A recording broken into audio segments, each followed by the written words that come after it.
You are welcome to the Bottom Line Liberia.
Yes, indeed. Welcome to the Bottom Line Liberia. Today is the 18th of June, 2024, meaning we've gone 6 months in 2024 and 6 more months remaining, and then we'll be ushering in 2025. 1 year will be done with the Unity Party government in power. Let me say welcome to my colleague Paul the Lord Chulukle, all the way there from the United Kingdom. Paul, welcome. Thank you, Lee, for good evening. It's good to be back on the bottom line discussion. How are you doing? Well, I'm great. Uh, Everything is okay. Um, we can't complain. We got to be there. So the bottom line Liberia is here, and we are here. But let me say, happy uh, 18th of June to all of you celebrating your birthday today. My birthday will be in 11 days from now. That's the 29th of June. So those of you celebrating your birthday throughout June, we all are June mates. So I can't forget about you guys. I don't know when Paul is coming. Just after a week after you, in July, the first week in July. So, Okay. yeah, so I think So it's we gonna might. be it's gonna be a great celebration here on the bottom line Liberia. But let's officially welcome our guests. If you're watching us from Liberia, we like to say welcome to the program, the bottom line Liberia, and we want you to join us to share the show with your contacts so that we'll all have a great time here. Basically, we'll be looking at some major news trending in Liberia, but first we're going to go through the major newspapers. And when we read the newspapers, then we take the story from there, and then we all discuss it with you because some of you have read these papers before. You know exactly what's there, but we always say we want to give you our side, how we look at it. So, Paul, let me say Happy Father's Day, belated Happy Father's Day to you. The time is gone, but as a father, you are always a father, because that's Man, a rule that we cannot abandon. So, belated Happy Father's Day to you. yeah, the same to you, my brother. It's good to be back here, and to our viewers, kindly share the show. We'll be diving into serious discussion regarding Mama Liberia. Today will be all politics. Today we're going to dive into some serious issue. And the question, one of the major questions that people are asking, 6 months into Unity Party government, why are the train derailing? Why at this time, less than 7 months, the train seems to be derailing?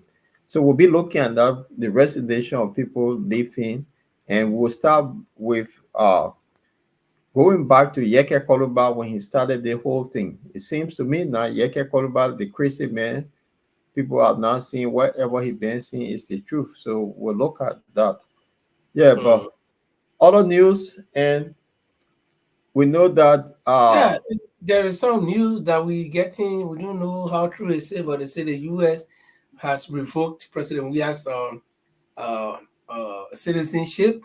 Then we're getting to know that he was a U.S. citizen. So all these development will be coming, but We took a very, very short break and we'll be back. That is the review of the Liberian dailies.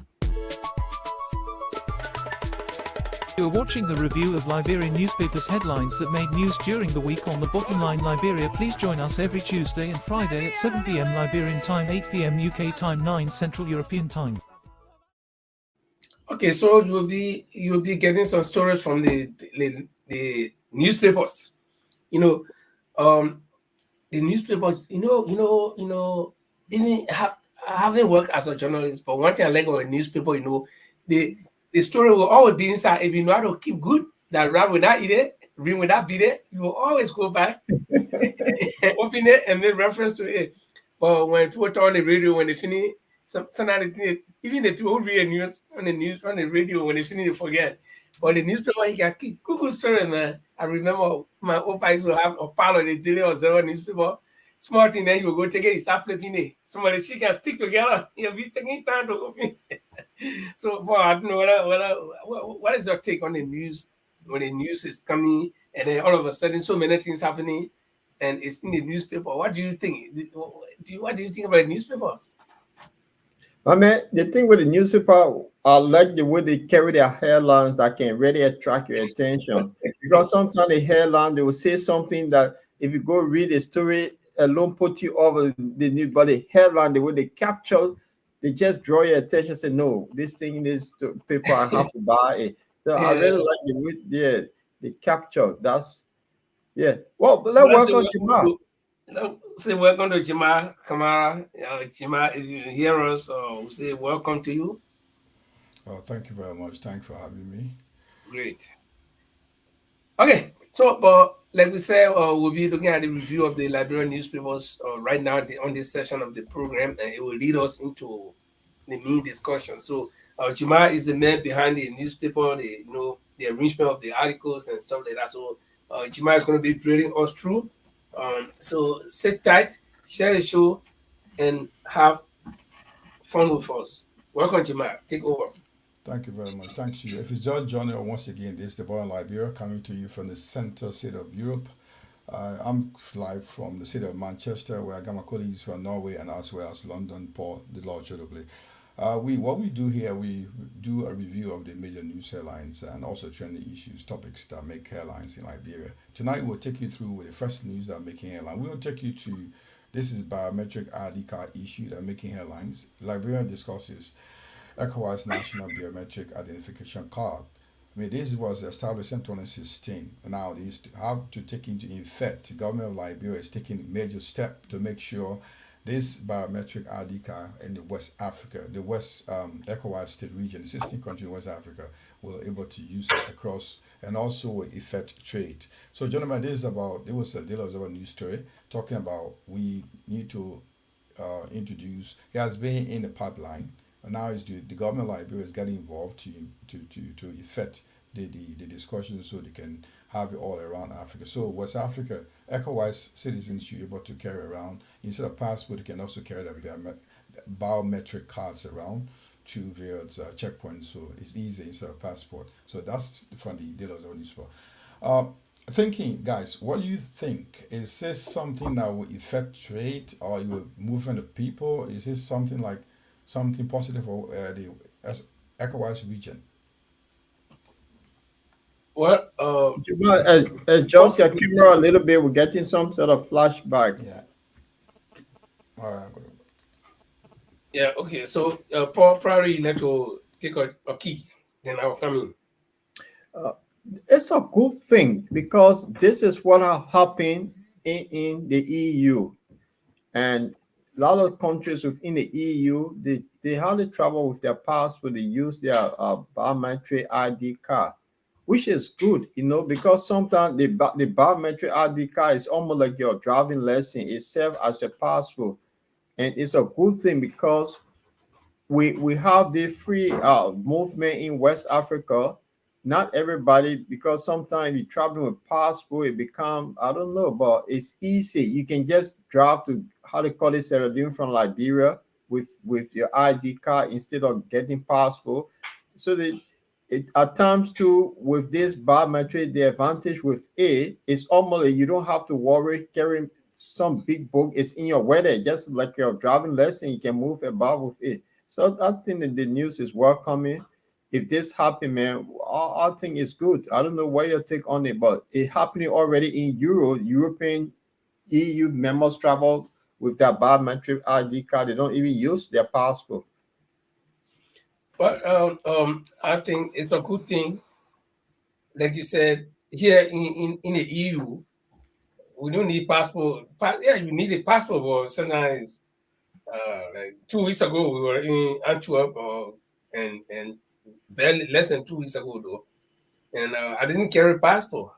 I, I carry two things: my biometric ID card and then my driver's license. Because on my driver's license, every information, my passport is there. Yeah. It even contains more information because it contains information about my driving, whether I'm a good driver, I'm a bad driver, if I got a lot of problems, with police and everything, but my passport will not tell the people what all in there.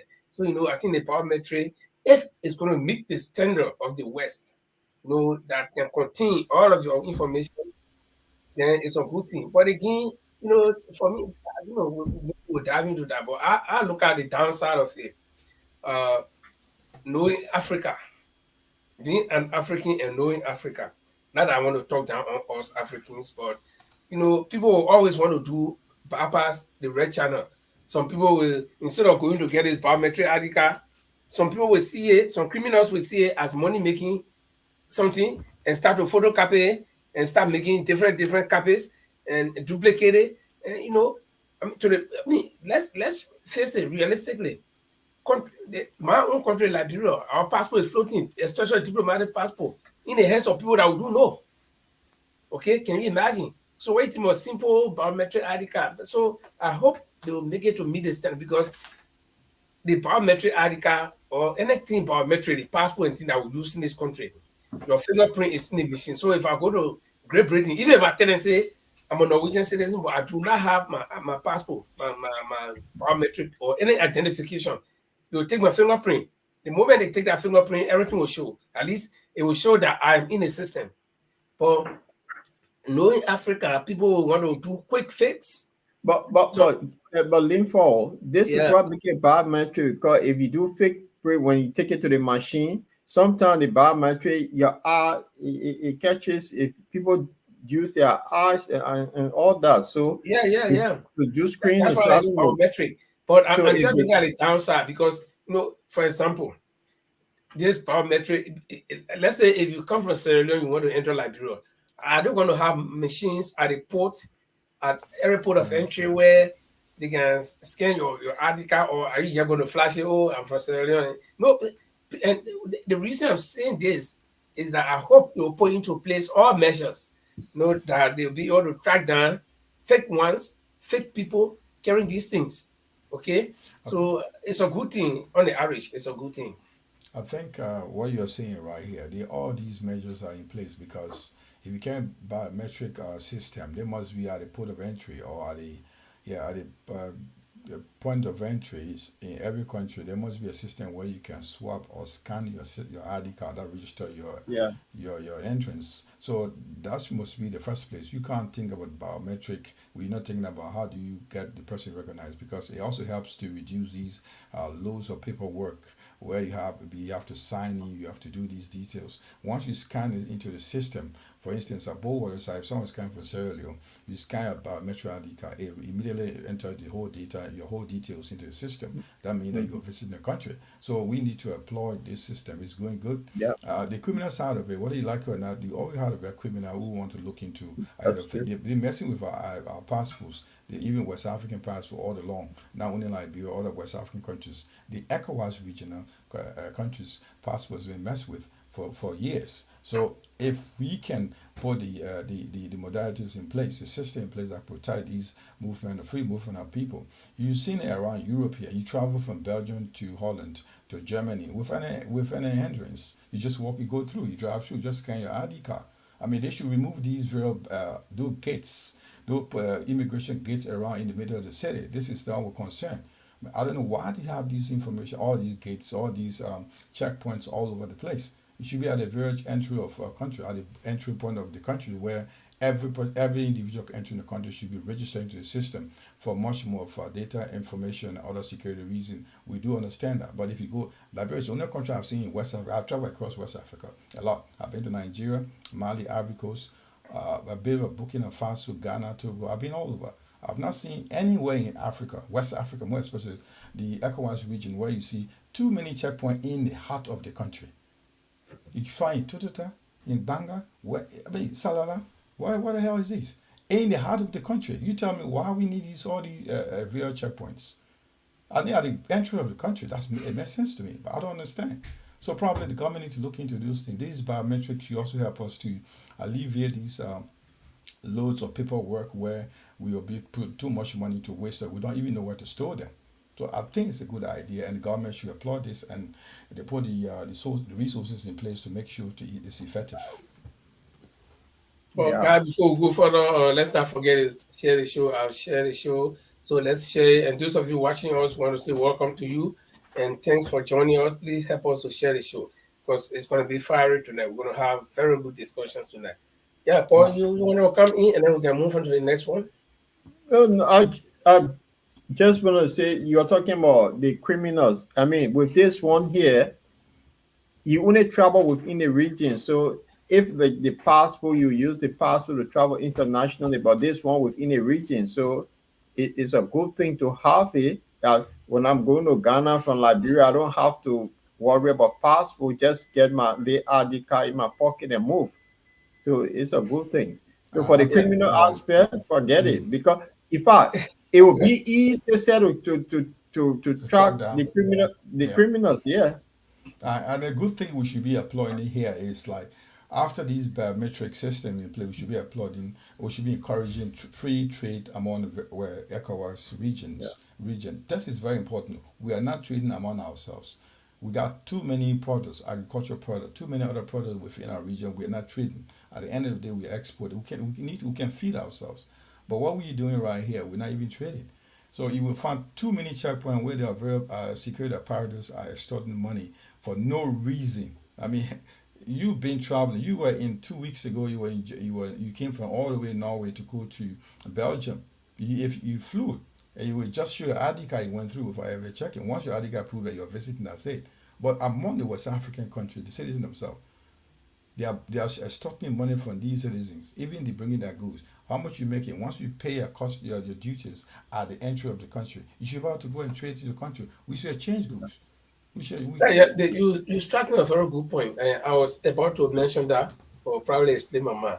You know, the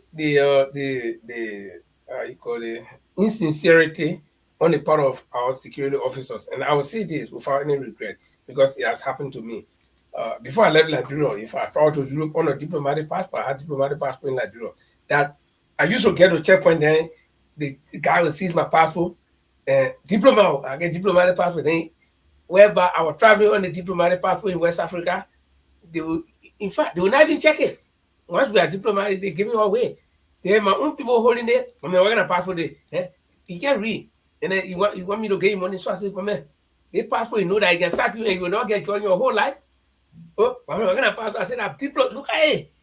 So people will be there. Somebody will show you ID card. Say, "Man, the ID card enough value again. Can give me something." So we hope that it will solve all of these problems. And Jima, you talk about why you're wondering why they got all the checkpoints in the heart of the city, not even in the heart of the country, but in the heart of Monrovia. So I used to be asking, if you left the border way in Loguatfo, then you can say checkpoint here. So the criminal or the power person you want to prevent, the guy enter the country, and you get citizens. I know you're protecting the citizens or you're protecting values.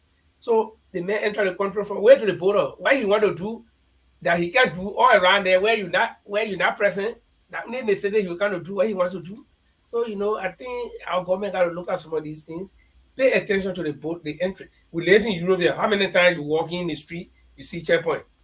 Nowhere. Yeah, that's correct.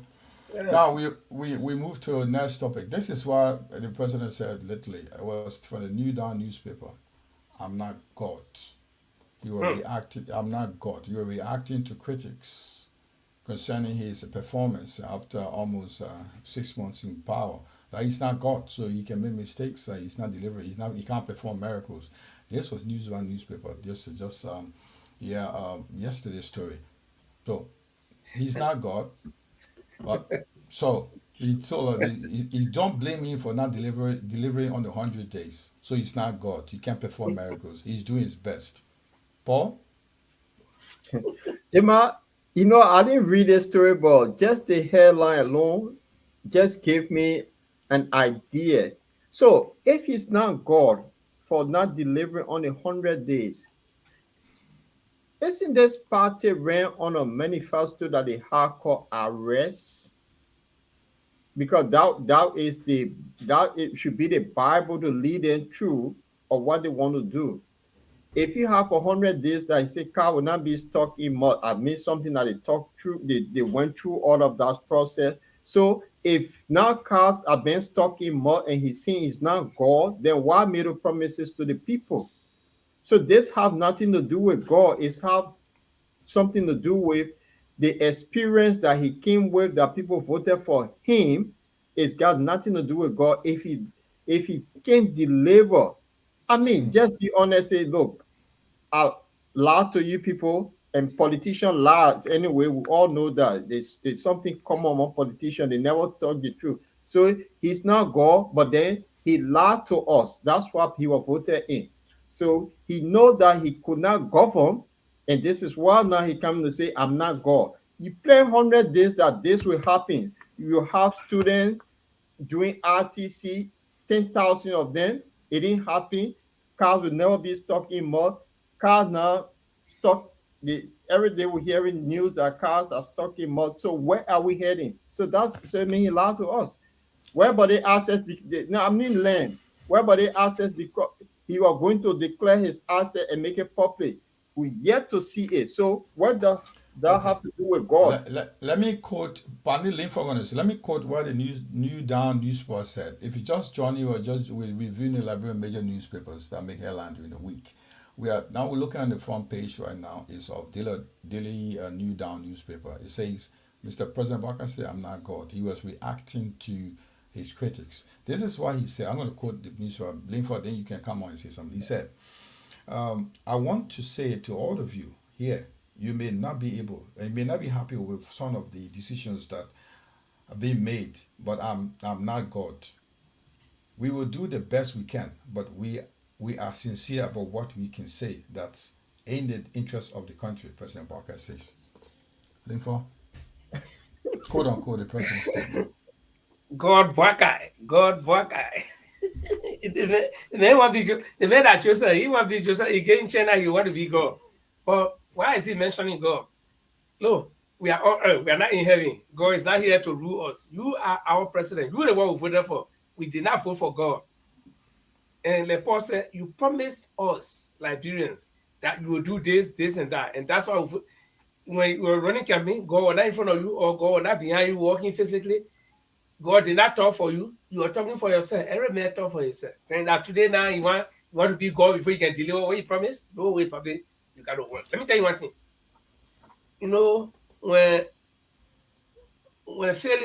When somebody is failing, you will always find all kinds of excuses and want to save. So you want to save the blame on God now. You the one ran campaign. You knew what you wanted to do. You had your plan. I'm not sure if God sat anywhere and wrote your plan for you and said, hold it, carry and show it to the people.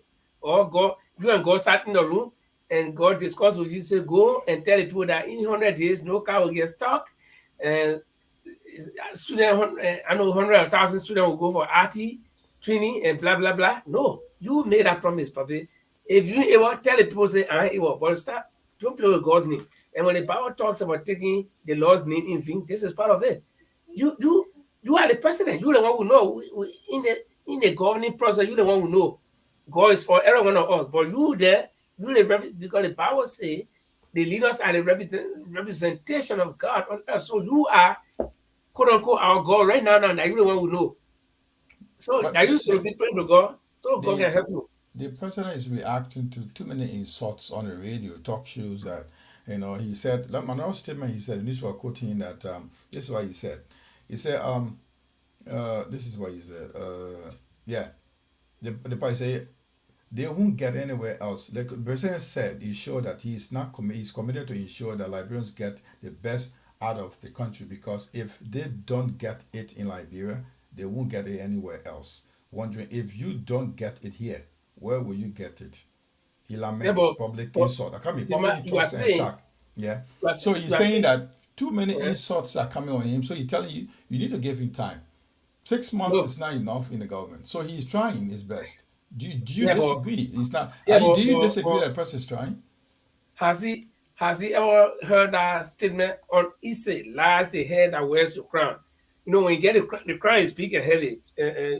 Paul, your friend at King Charles, ask him how much that crown weight. It's a heavy thing. So when you get the crown on your head can lay that flat like me, poor boy, who can lay my head on small pillow. You get that crown on your head, it's hard to sleep. So they say, on Issa, last the head that wears the crown. And he knows that he's not God. And he knows that he doesn't want insult. Step aside. Now, take for example, Ellen Johnson selling. Who causing Ellen Johnson selling now? Nobody, unless somebody get a personal issue with her. Who's causing Charles Taylor said that he's in jail? Who's causing George that much now? Nobody. But why you are there? So the cause, the praises, everything will come to you. And that's what you signed up for. Now, you're dealing with 5 million people. And you think all the 5 million people, they all get sense? They're all thinking the way you're thinking? No way, Papa. You got to work. And let me tell you one thing. Stop the flimsy excuses that you're not God. You are not God. We all know that GMB is not God. God is in heaven. We are not seeing him. But God said, you who he sent to leave 5 million of us, Liberians, you are out, not got anything that you're looking up to. So try to do a thing what God is supposed to do for us if God were here. Right. There was a comment before we go on the first newspaper headlines when George. Let me add to link for Jamal. Yeah, before you talk that, you talk about the comment. Do you or Paul you read the comment from Emmanuel? Yeah, I read his comment. Paul, go on, please. So, Jamal. Yeah, go on. The Papa said to us, think Liberia, love Liberia, and build Liberia. That exact words, it have nothing to do with God. So God gave him now wisdom because he served for over 40 years in government and he understood the terrain well. If a government comes to power, even a community organization comes to power, in the first 3 months or 6 months, they are very proactive and they get things done good. After a year, that's when they start making mistakes. But less than 7 months, things just going helter-skelter. So who the cause? Does that have to do with God? He told us that he had 40 years plus experience, and he the only one that could change the country because of his level of experience. So why not less than 6 months? He's saying he's not God. Yeah, he is God because he made a promise to the Liberian people and he got to deliver that promise. If it were in the 3rd year, they would say, okay, they're mistake. But less than 7 months?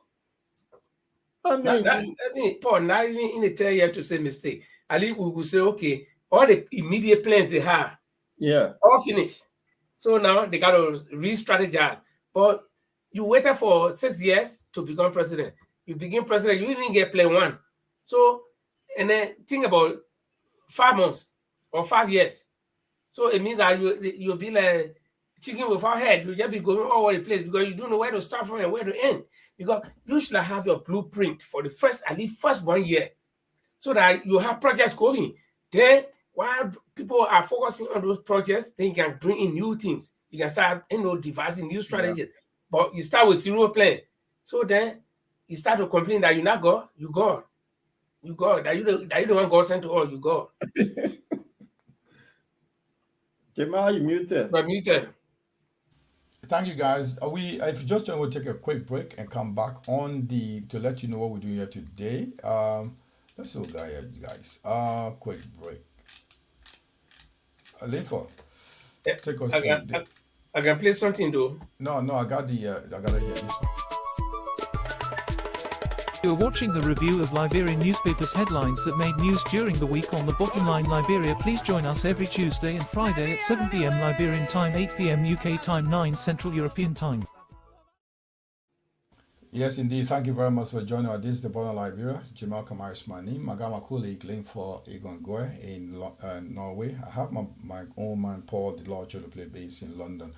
If you just join us, just this is Border Liberia Live coming to you from the heart of Europe. We looking at a major newspaper that make headlines in Liberia. Guys, any government will not have to, any government we don't want to have an opposition. The opposition, the least opposition you can have will be the student group. And now, Barker 6 months in power, this is what he's facing right now. UL student-based group threatens Liberia presidency. I think you don't want to be any opposition. You can have political opposition. I don't think you want students to be in opposition to you. That's one of the things. That's the starting part of a serious issue in the country. What do you guys think? Is it not too early for students to start decrying the government?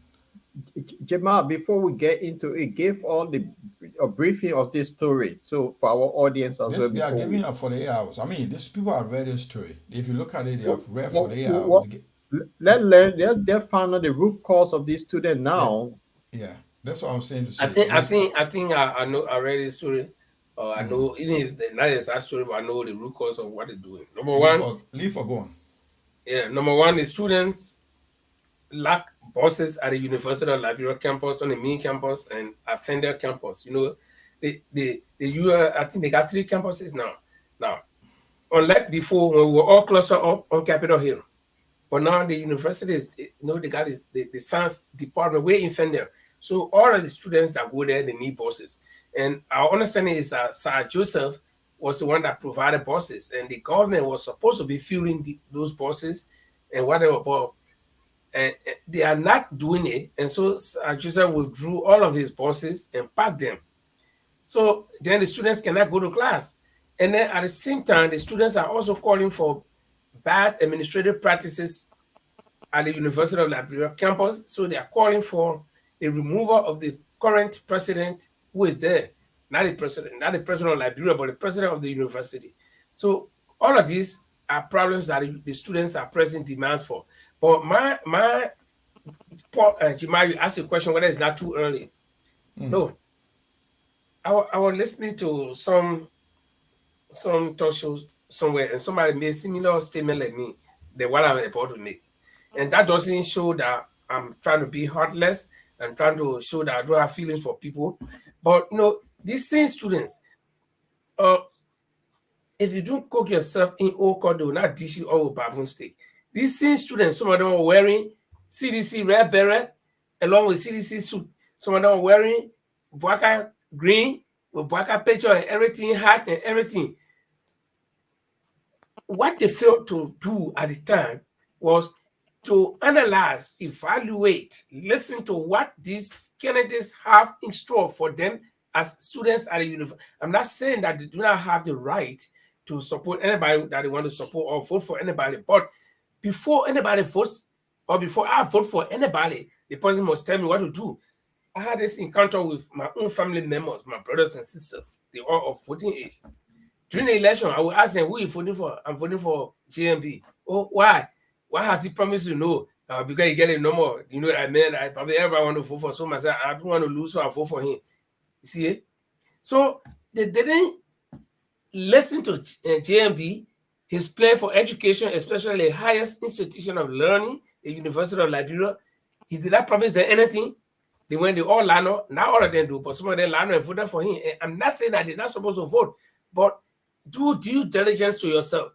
Ask these people who are asking for your vote, what will we gain? Okay, you employ a person will be taking pay, but you who employ, what profit are you making? So again, we all went through this condition at the University of Liberia campus, and just to close on this thing about university students protesting against government is not anything new. We've seen it, we've lived it, we've participated, and I live on the bypass. I grew up on the bypass. I've seen docent soldiers on the University of Liberia campus, and people died. So this protest against government, all governments in Liberia, is not anything new. But the thing that everybody looks at is how does the government at that time or at the time handle these protests and solve the problems that the university students are facing. I think that's the most important thing. Or is that a protest where it happens all the time in every Yeah. government? I think it also has to do with the leadership crisis, staff, the management. That's another issue, so that really causing some no classes taking place on the university campus. So the president has to intervene to come up with a new directive that the leadership of the staff should be put in place in order for classes to resume. Apart from the bosses issue, the other it has to do with the management staff issue as well. So just to add up to what you have said, I want you, Paul, I want you to react to the story from one of our colleagues, one of our co-hosts who come here. Listen, but this is what he said.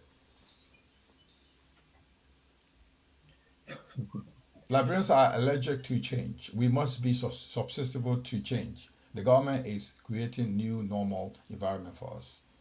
This is for Francis Mensah. What do you think of his comment? So we should be able to adopt or adapt what the system is coming. You should be living. I don't understand. I don't understand when he says normal in quotation, normal in quotation environment for us. I don't know. New normal environment. Trying to create. Yeah, new normal. What he means? Probably I can say in the sense that he's trying to create a situation we all can live with. Now, like he's not going to turn. He's not doesn't have a magic wand. He's working a way around it to make sure thing happens. I think this is why he put it. So we're able to live with it. And but anyway, that's a unity party, man. So don't be realistic here. Forget about unity parties thing. Just address the issue. No. What do you think? No. I mean, Francis is that a crime to be a United Party man? Now, listen, why he wrote I don't want you to go to that level. But listen, why he wrote there simply because I said these people wore CPP. I mean, so he said he also wore CPP uniform, but then regular, but then CPP did not win, so he can't hold CPP responsible. So the record is from the first newspaper clip that when the GMB said, "I am not God." Yeah. With all of the crises. So now, what Francis is saying here, he contradicting what GMB is saying on the other side that he's not God. So the fact is that Unity Party that is in government, they came with no plan. That's why within 6 months, you have all of these little crises happening. If they have plan today, we all will be laughing, say, yes, this is the right way the government proceeding. But because they're not going nowhere, that's why Martin Colley, John Molu,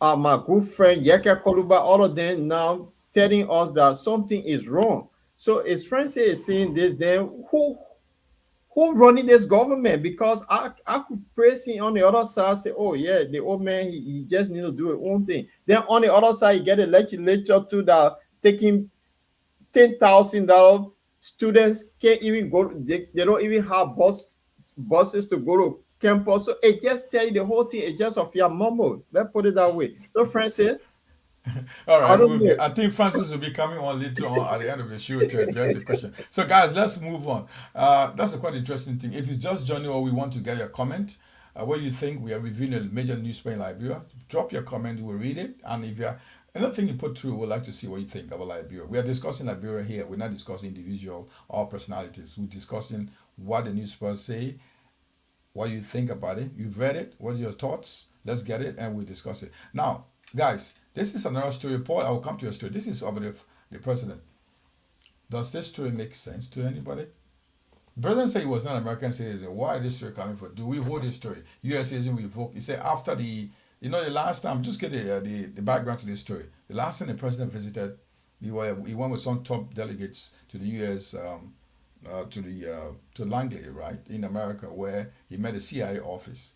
And after that, he said the American passport citizenship was revoked. This came out today after a couple of months, almost 8 months ago. So this is story credible enough, guys? That's an interesting story, Jamal, to be honest with you. Yeah, but this is a newspaper because people leave us here sometime. People write sensational story to sell their story. But then they put in question mark. U.S. revokes we as American citizenship is a question. After a visit to CIA headquarters, there was Langley. They were visiting Langley sometimes last year. After that, so that question comes to my mind. Has the ex-president visited America since he left? He came back. He's president in Florida. So, you can go visit America without being American citizen anyway. So what do you think about this story, guys? Does this make sense to you? After But almost 8 months. let's leave for Daffy because as a journalist, maybe you have. Yeah, in the first place, why would the Americans revoke their citizenship? Because if you're a naturalized citizen, the moment you are citizen, you are citizen. No. Okay? Yeah. No, Unless let me hold you But, back there. Linford, there's a Linford, criteria set. yeah, Linford, let me hold you back. Paul, let me support him. There were some British citizens here, born and as a British citizen. They were involved in, so quote unquote, the jihadi issues in Syria. When the British when they were intending to come back to Britain, what the Parliament went to work and revoke their citizenship after being born in Britain because they were involved in it. That's somebody from different background. It's not a British, but with the Asian background. So they revoked their young lady citizenship, and they are staying. yeah, but that's the question. That's what I'm asking because as far as I know, the last occupation that I know where I was in was the president of Liberia. One, and as far as I know, as president of Liberia, we have not been involved in any warfare. He has not been involved in any, that I know. I'm not saying he is not or he is, but I cannot independently defend him because I don't know all his movement. That's why I asked the question, why? Because he's their citizen. I'm a Norwegian citizen, and under the condition which I became citizen here, I'm a Norwegian. So if I commit any crime, they ain't gotta take the citizenship from me. They will the same the same treatment that a born Norwegian will have, that same treatment I will have. Okay, so they will not say man because he came from Liberia, you get Norwegian citizen. So let's take it back. No, their law does not say that. Once you get that citizenship, you are. So if you do anything, if a Norwegian does the sin, you gotta go to jail for lifetime, you go.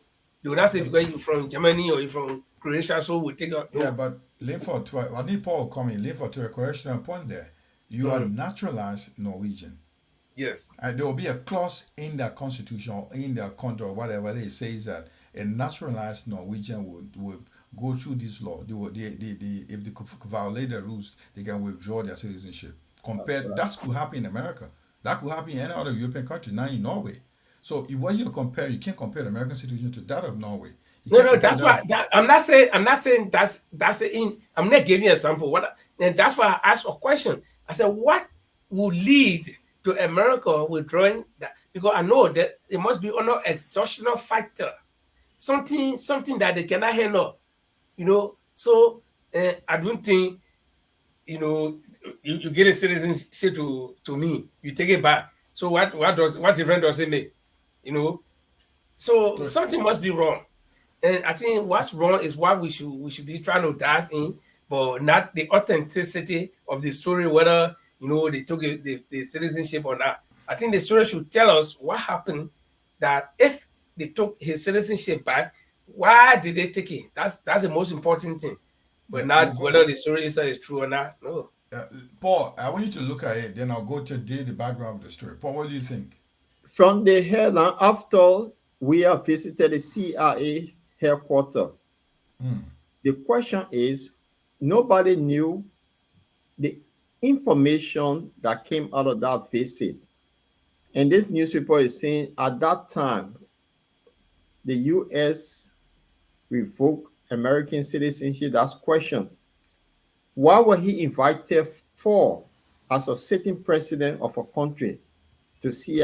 So maybe he have done something as a citizen that we don't know about. The CIA may know, but the newspaper need to be they need to clarify that. Okay.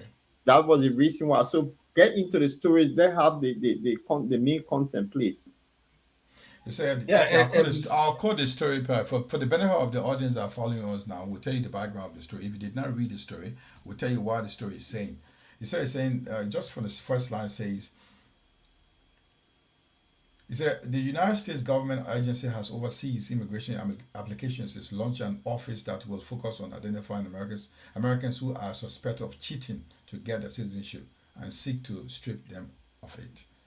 U.S. Citizenship and Immigration Services Director L. Francis Sinas told the Associated Press in an interview that the agency is hiring several dozens lawyer and immigration officers to review cases of immigrants who were ordered deported. And that's a different.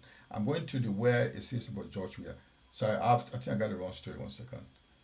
I'm trying to lay here on the story. 1 second. Okay. Yeah, I think I'm trying to. The story is. It was in the New Republic newspaper. So why are you looking for that story? Yeah. Isn't this a violation to the Liberian Constitution that this man, they say you cannot be a citizen of another country to be president of Liberia? Yeah, but Yeah, I mean, but a consider different argument. A different argument. You got to bring out laws that. But first is stressing a very important point here. what you say? That if I'm a citizen of any country, that country can take its citizenship by if I commit felonious crime, or if I'm a felon. Yeah, you say any country, but not all countries. Okay, so it can be any other country, but not all countries. Every country got their own rule. And besides that, I don't know in Sweden or any other countries, but in Norway, before you become citizen, they will tell you have to swear that you are revoking your original country. You are not citizen there anymore. You are revoking that country to get that citizenship. So if they revoke the citizenship from you, where they will send you? They send to your original country because the thing is, it is also in the UK here. Yeah. They tell you before they give you their citizenship, say they know that you are born in another country, and they will tell you that if you violate the laws of that country, if they need you, you'll be prosecuted, you'll be sent back for prosecution.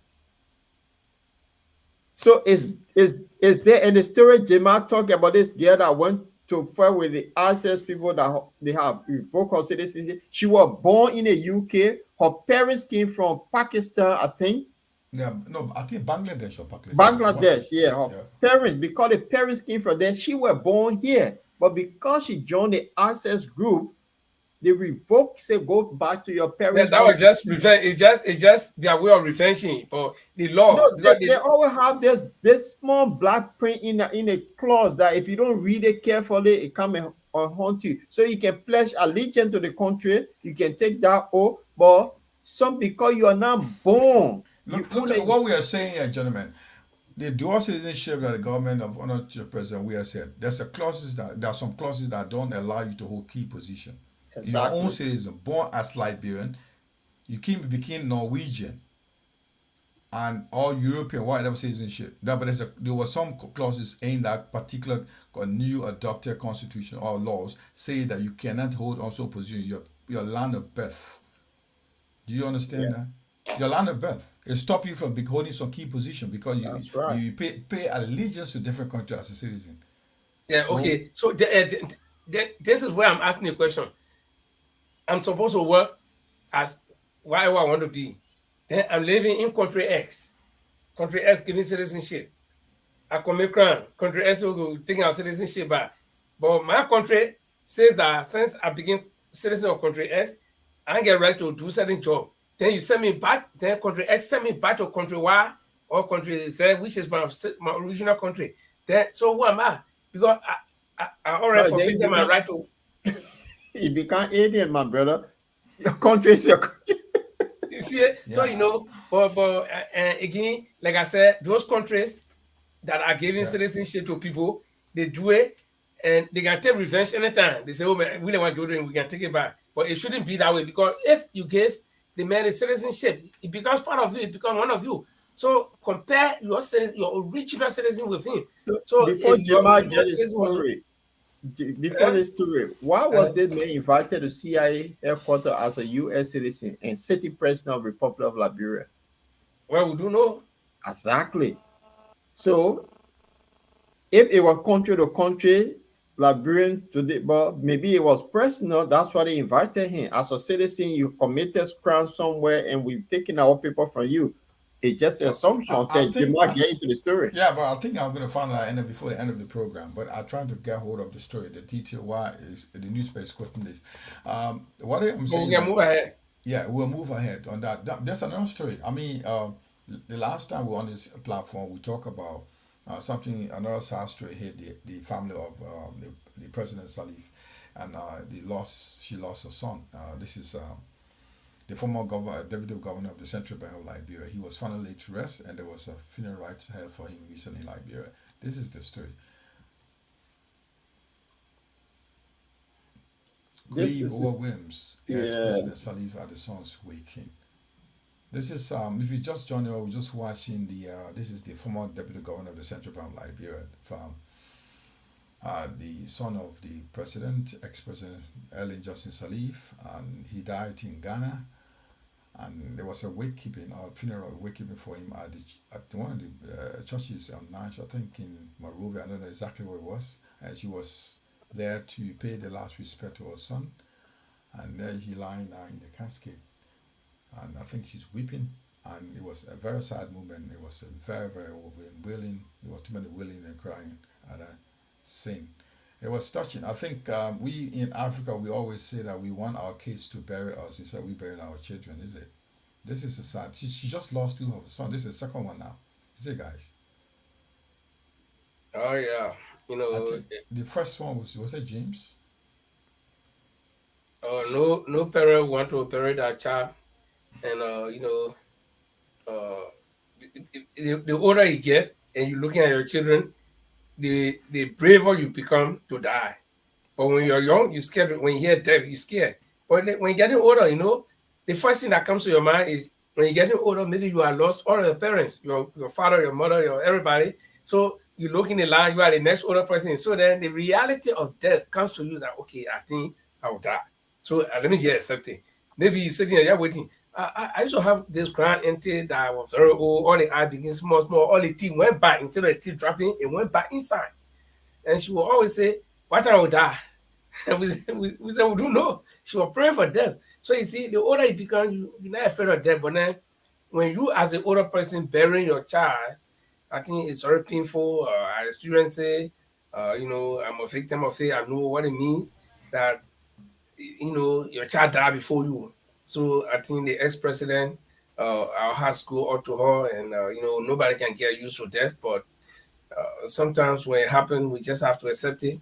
Not that we like it, or not that we love it, but that's the end of everybody. Look around you. You will not see people who were here 50, 60, 100 years ago. So, we are just transitioning, and then we go to the next place. I don't know where we go, or we just go to rest once and for all. Then that's it. I mean, what I'm looking at after this is the Ellen has 3 children, boys, men, I mean, and I think this is one of the saddest. This is the second one in 2 years period. In the 2 years period, she just lost the second one. I think the first one was James. Is that correct, guys? I don't really keep track of those names. Yeah, I really don't know. I know Rabo. I know this. We got James. We got Rabo. Got James. We got this is Charles. Charles. I knew Charles. Even Rabo Sally, I know him before. Charles Sally, I met him once when you're at the National Housing and Savings Bank during Taylor time. We went there to do interview with him. That was the first time I ever saw him, and he was a quiet guy and always making fun. And I remember one particular incident from that interview, but I can say on air, and we were all laughing. And I remember the plane was very hot. He said, "God, I get air conditioner." So everybody, you can get handkerchief, you take a shower, you wipe your face, and we're making fun. I think he was a nice guy, funny guy. But and one thing I took away from that interview was he wasn't this kind of like very how you call it, diplomatic person that we want. He was casual. We was sitting there waiting for him, and the guy came from some back room. He was sweating. He said, "My man, you ready?" And we sat down. We had an interview. In fact, he started making fun before we started, and that was it. Instead of being one of those guys, I don't know his total life, or like those guys who would come and they want to show supremacy. No. He was true or funny until after the interview, everything. So I think, yeah. It's a sad story. Yeah, this is some things to see. They were in your 80s and losing your son. I mean, Charles.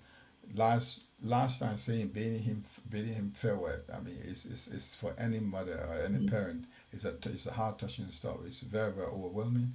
I think our heart goes out to the ex-president and the family of the Salif. Whatever it is now, it's a very, very terrible period for them. And I mean, actually, up to present, we don't know the cause of the death. We understand that he died in Ghana. That was the story. So up to the present, we don't know what's the story really like. But in any case, we wish the president, the ex-president, our deepest condolences to her and the family. Guys, we move to this story. I think that's we need to look into. Paul, you tell us about this story. What This is is it? like this is the former. This is about Bishop Brown, who is the former president for the Council of Churches in Liberia, are now turned on to boycott to do the right thing, and because he came with this promise that he had 40 years experience in just less than 6 months.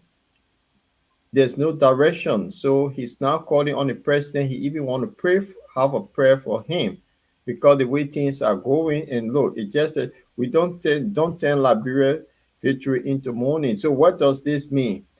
People, the university students, you just show them they were crying. On the other side, you found people that complaining about rice prices. The prices are going up, gasoline, everything going up. On the other side, assets recovery, this rate. On the other end, you talk about the bringing tractor for cars now to be stuck in mud. So there's no direction at all. So this Bishop, now the former Council of Church president, is now calling on the president to take action to step because some of his ministers, instead of doing the work, they're going on Facebook and posting and arguing with people instead of them doing the work. And he said in this article that the previous president George Weah were condemned that his government was incompetent, and this government is the most competent government. So why is it now the competent government not doing the right thing? So he want to have a prayer with this president to see how he can get onto the right track. And in this article, they also talk about the Yeke Koluba, the John Molu, and Marty Colley, that all part of the rescue train now running away from this president. So, Linford, I think this story will interest you more. Shima, you want to go? Yeah. Before I think I want to just go back and make a correction on the story in 2021, 2 years or 2.5 years ago. James Salif, the son of Ellen, he also died. This is the second child that died. Now, Charles, just to make a correction, she just lost 2 sons in a period of 2 years. That was just a correction. Linford, the issue what Paul is saying regarding the president, I mean the bishop's statement, it says now too harsh for the president who just come in 6 months. Do we expect? Look, Boake can tell us that he inherited a problem from Georgia government. There's no money. Things were in chaos. The country, the people got paid. They were not paid for over 6 month period. You can't just expect him to perform miracle. Can we be a bit sympathetic to him and give him some time, at least a year and a half, to see how far he's going? Don't think the bishop is making a quick statement. He's so overexcited here making those statements. I don't think. You think so? Have you been said before? Sorry, I know for there. Oh yeah. Who is that? I said Pharaoh. Okay, so if we are sick and we need to seek medical attention, should we say no? I just got sick 1 minute, so let me get later and get sick. Plenty 5 days before I go to the hospital. No, let me tell you, every person get bad medicine. If you're hungry, you will not say, I just started getting hungry, man. And if you say no, I just started getting hungry, or you need to cook. Let me get hungry before I cook. Let me tell you, the moment you notice bad things, start with it. Start to correct it. Because I don't think the picture is talking about transforming Liberia into Golden State, no. But look at these petty things that are happening, things that could affect the government in the future, all the Liberian people. $22 million just to do just a row. And that was part of the promises, 100-day promises that cars will not hit. So you take $22 million, you put it on roads that were existing already, just for one truck to go, don't try to go and take that and can't put it on the road. You pay $22 million. You're not using asphalt. Okay. Then lawmakers, senators going for retreat, dishing a huge sum of money to themselves. The University of Liberia students are protesting, are planning to protest because they don't have buses. The buses are available, but you have to buy few. As we speak, the University of Liberia, the teachers, they lock the gates in front of the students. Can you imagine when instead of students locking the gates, the teachers are locking the gates? These are people who sort of be molding the minds of the students, and they are doing that. So what message the students will take from there? Then you got money that got missing from your own party, all these small things. Then your ministers that you when you remove people and stuff. So all these improprieties happening now. Then we say, okay, no, wait, let's wait. The man just started, and you see all the bad things, and these are the very things that we're talking against here on the same platform in Georgia government. Then we say no. Send that Bwaka, you get to us, so that way that happened. That happened until 1 year, 2 years, 3 years, that be happening. And then time will come, we not able to pull on control. Then we say, oh, Bwaka the parliament. So I am with people who are talking right now. I'm with the bishop, and I just hope that he too is now trying to be the bishop winger that will blast, and then at the end of the day, when the president calls him and say, oh, come, and then you will say you start praying for the president because already he say you want to pray for the president. No, where you getting prosperity gospel from? That you gotta pray. You know about anybody more than yourself. Even you bishop, you need prayer. Yeah, you should be praying to God to help you instead of you praying for somebody. God can single-handedly take care of everybody. They say, God for all for some, but God for all. So you want to go pray for somebody, pray for yourself.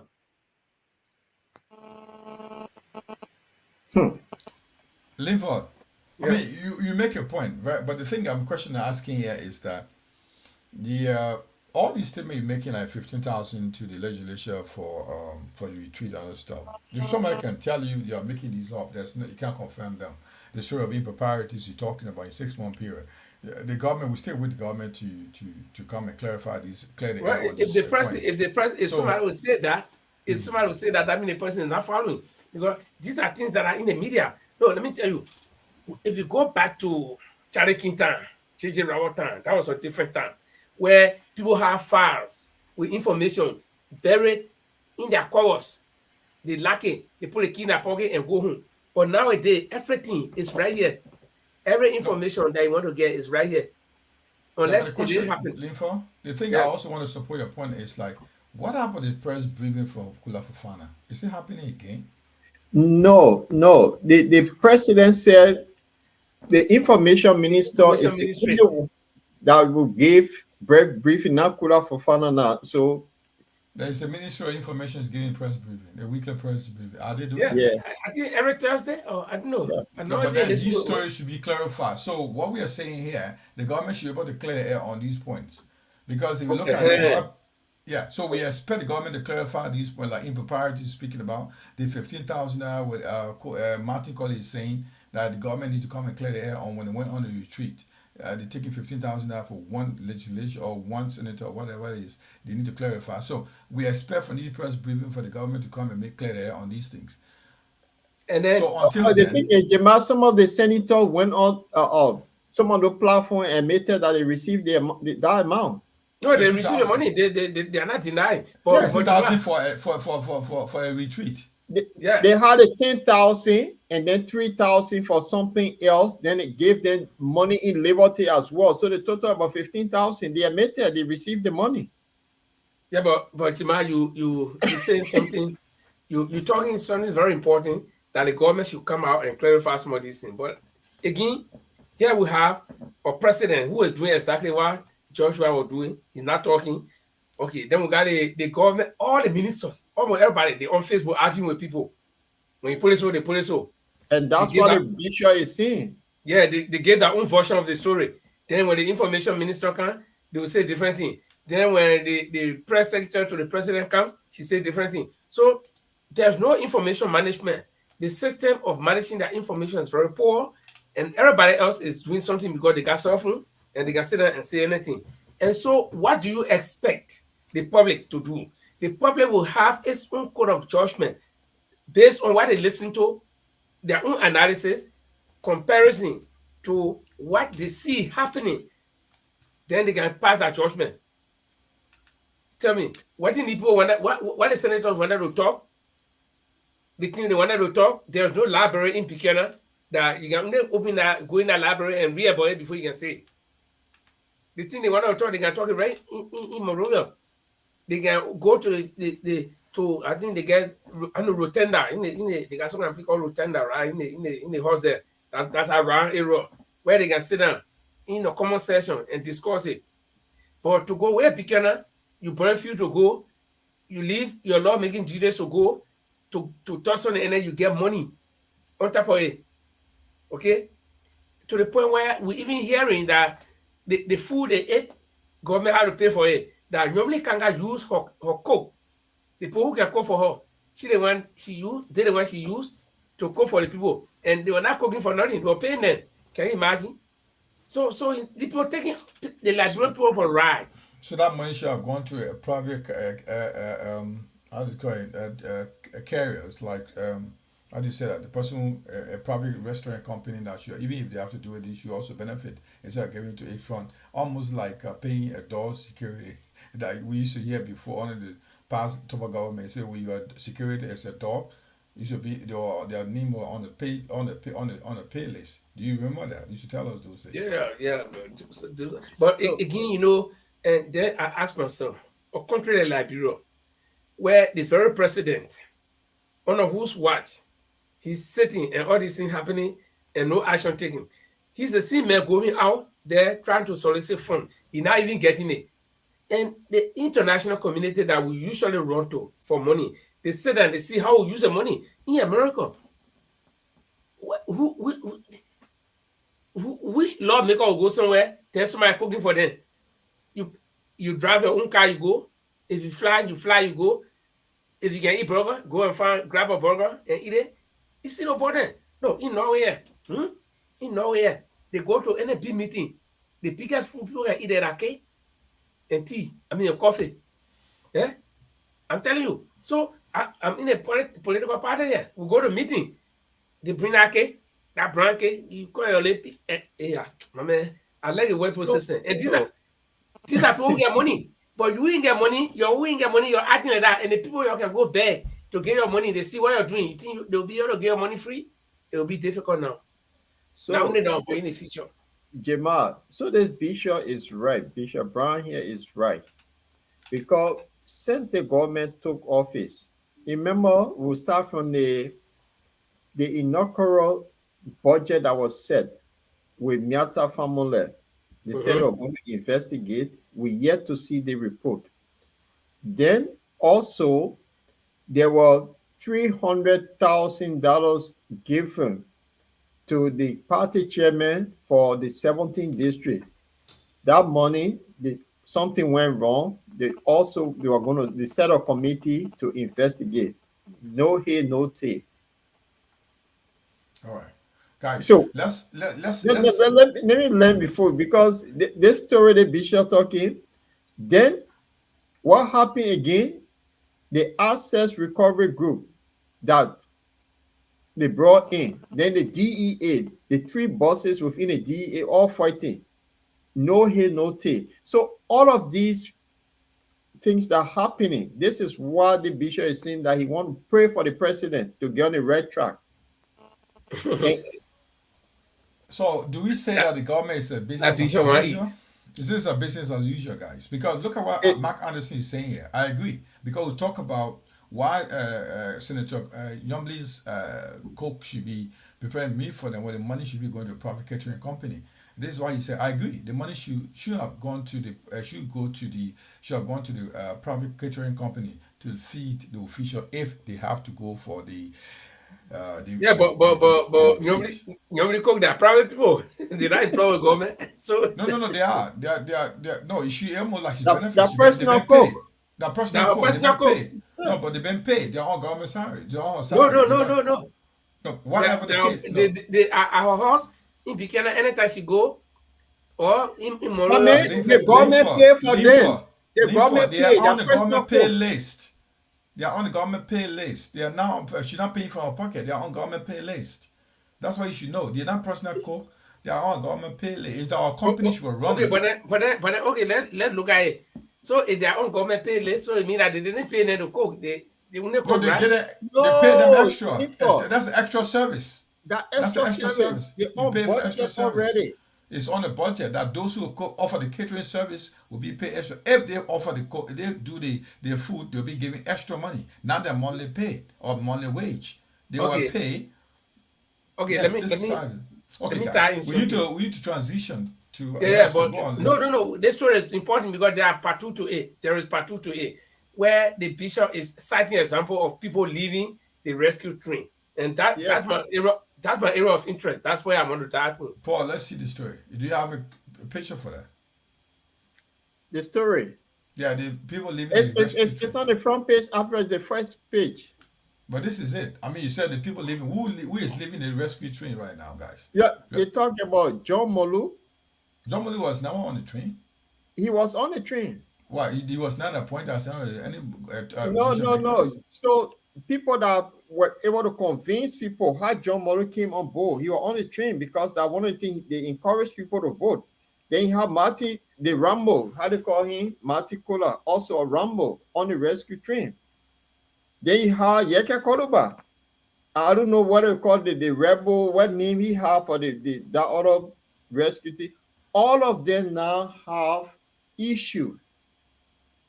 This is what the guy is saying. So to bring all of them back on track, you want to pray for them.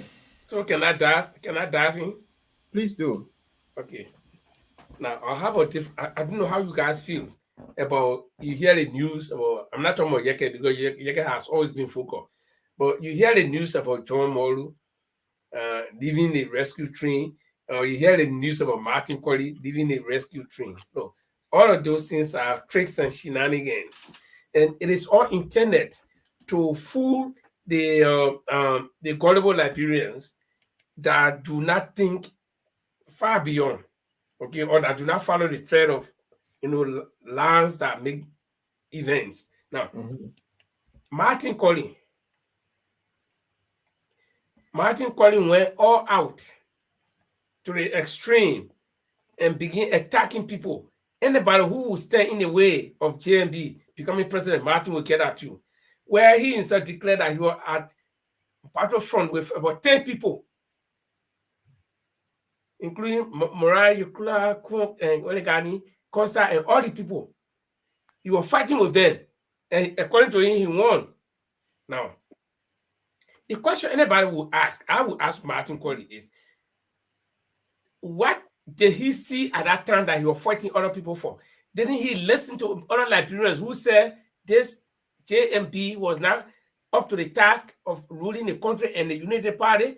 And again, Martin Colley being this moral police, this is a guy who's supposed to be the moral police, that he will even pursue people academic credentials. Okay?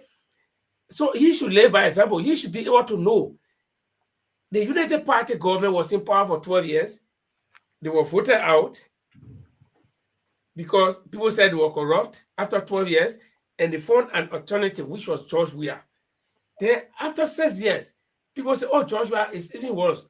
Then you go back for the same United Party people and bring them back. And Martin Colley will support our United Party. When for the same United Party honor Ellen Johnson government. So it's not about Martin Colley that being committed to the rescue tree, but it was about their own interest. The same thing with Molu. Molu got all the accolades. He got his own business. Okay? Then he will come and he just come from in a blue and can jump in the middle of a rescue train and sit down to the front seat of this rescue train that he didn't even start. There was ulterior motive. It's all because Liberia is this big elephant meat. You got one Boaka who will not be in control, so we all will go there and we ride on them. The Fadiga brothers. You think Fadiga brother they join the rescue team because they love Boaka? No. Go back to some of that video and hear what they talk about Boaka. But because this was the opportunity, yes, at least we can ride on an easy flight. Okay? A flight that there is no turbulence, nothing. So it was all because of interest. Now, the Martin Colley thing, I've made 2 videos already on him. Martin Kweli and John Molo should shut up. Let them shut up because they did not get what they wanted. If they are getting what they wanted, they will not be talking right now. Now, let me give you one example. The Fadiga brothers. Fadiga, one of them, in fact, the two of them are my friends. I was chatting with him. I said, oh, my man, but how everything and nothing? He said, you can't be sitting down on a table eating and you be talking. That's a bad table manner. So he's there eating, so he can talk. And I said, the Fadiga brother, Hassan, he's my friend. I mean, Hussein, he's my friend. Okay? Now, going to see Martin Kweli. Martin is trying to play the white sheep role at this point because he didn't get what he wanted. This is a guy who sits in Holland, then they appoint him in Liberia, and he accepts the job. The fact that you are an advocate, you are an advocate. The moment you advocated for Joe Barker and he won, you also withdraw and sit and watch your government. But they appointed you, you agree, so you begin compromise right away. The moment they appointed you, you accepted, you begin compromise. Because if everything was going your way, you would not come back and blast your own government. But because you can't get what you wanted, look at somebody thinking outline. The man said because the blacking, he didn't get access to the president, and he thought that this in the campaign, the president used to call him all the time, okay, or he used to call the president anytime. But if the president wins a campaign, he's not a president that or that candidate that you used to call. He's now a president. Okay, so because we're not getting any access to the president, when you call, you can't get access. So he decided, well, things are not working my way again. I'm going to leave and I'm going to make it like, you know, and the government is the worst thing. So that people can buy into his complaint, a crab baby, title, you know, and say, oh, no, they begin suffer behind the president. Why are you treating it that way? No. So not all of us stupid, some of the people stupid, but not everybody. Because he didn't get his way. He spent 6 months in the government. 6 months. That when today you see the reason, and then he comes to say, oh, I'm coming back to be advocate. Advocate for who? Advocate for yourself, not me, not for the people. For some of the people will buy into it. Then the more you met you get all the businesses. You've been working hard places. Then because he heard that the elephant, the people not kill the elephant, so he come in to call your own peace. But guys, you can continue. That's my own take on it. So I don't buy into that Martin Kweli story and thing. And again, just before I close, Paul, before I close on the issue. Some of the people I know, I promised the woman in my podcast that I will anywhere, any opportunity I get to appear on any talk show, I'll talk about him. But Gabriel Sawi, this is the woman who slept on the internet 24 hours, blasting George Weah, cursing George Weah, doing everything that George Weah was not fake. George Weah was this, he was correct, this and that. Boyka is his man. Martin Kweli comes out. Okay, let's accept that Martin is coming in good faith, right? That Martin is really sincere. Martin came and said, I'm seeing bad things happening in the government, and that's not what we stood for. So I'm withdrawing. This woman get the audacity to take the phone and call Spoon Talk and start begging Martin. Martin, you know, that we don't want very government, so just go back. You know why it tells you? That when Joshua was doing the bad things, that Martin see today under his own administration, it was part of pass away. But because Joe Barker is his man, and Martin is saying that I'm seeing this bad thing, I'm leaving from there. He said, Martin, no, go back, you'll go back and continue. The same kind of mentality, oh, you know, the man get taken over. So you're letting him do what you want to do, let him damage your country until after 5 years. You see? So this is the kind of country we get. You're continuing. This is the kind of country we have called Liberia. I always said Liberia is not a normal country. Until we become normal, we'll not have this situation. And you're right about Martin Kweli and John Molu. They only talking now because they want something. When the president called and said, okay, I'm going to give you this, those guys will shut up and do the wrong thing. So I don't take this serious. I'm not a picking world. So all of his research, he does, he a good researcher. Why he couldn't do research on the Unity Party that he fought against for 12 years? Why he couldn't do research on Omer Boyka that, oh, during the CPP, this man broke the CPP. Why he didn't do a fact finding and find out what in left? A friend of mine said something to me in Liberia, said there's certain people in left, they fake it until they make it. And this is exactly a just suit Omer Boyka. He had been faking it until he's now making, in the first 6 months, he's struggling to govern. And this is the truth. We're going nowhere. Welcome, guys. Welcome, guy. Yeah, Guy. thanks, gentlemen. Thanks a lot. Thanks so much for all your contributions. I'm following, and it's kind of tough.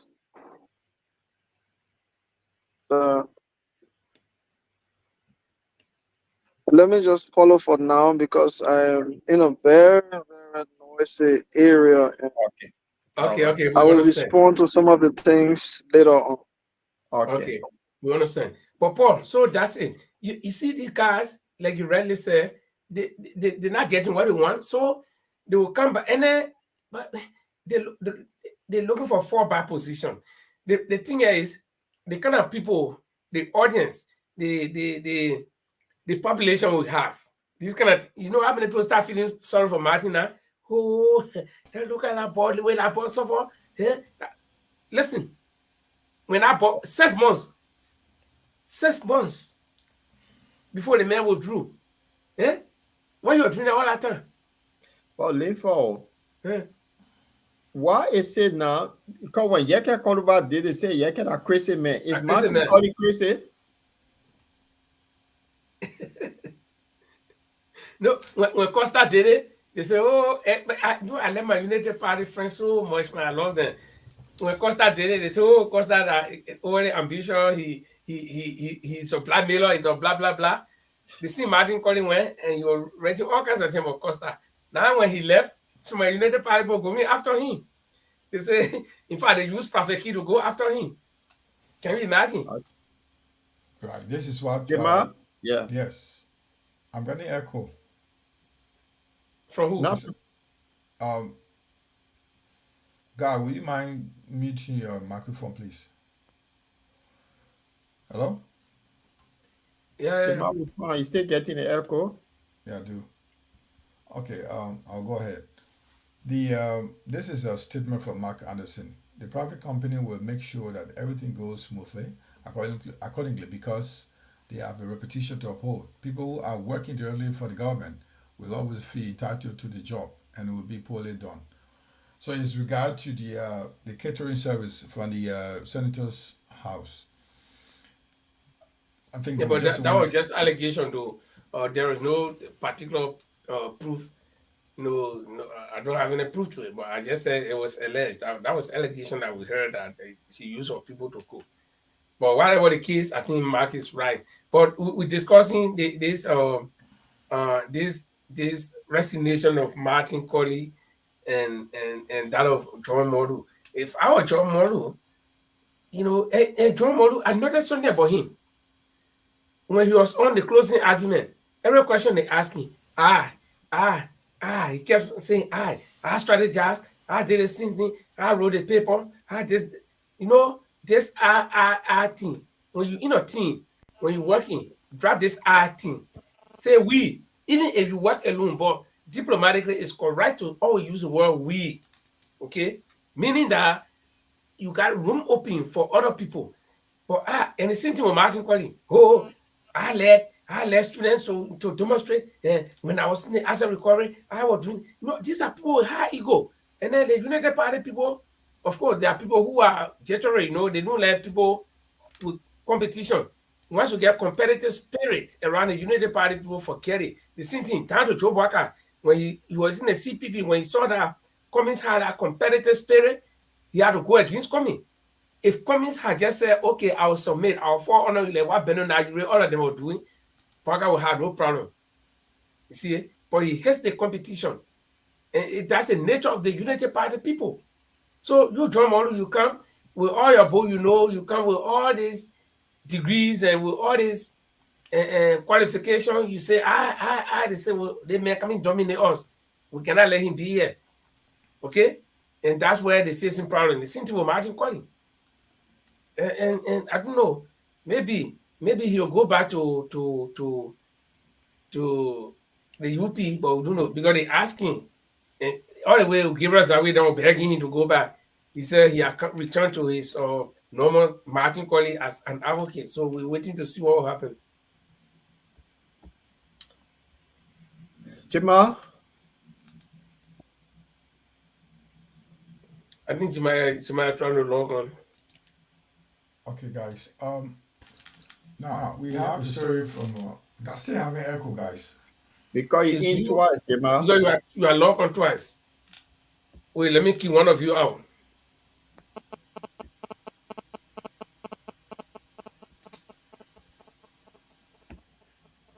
Okay, so let's see.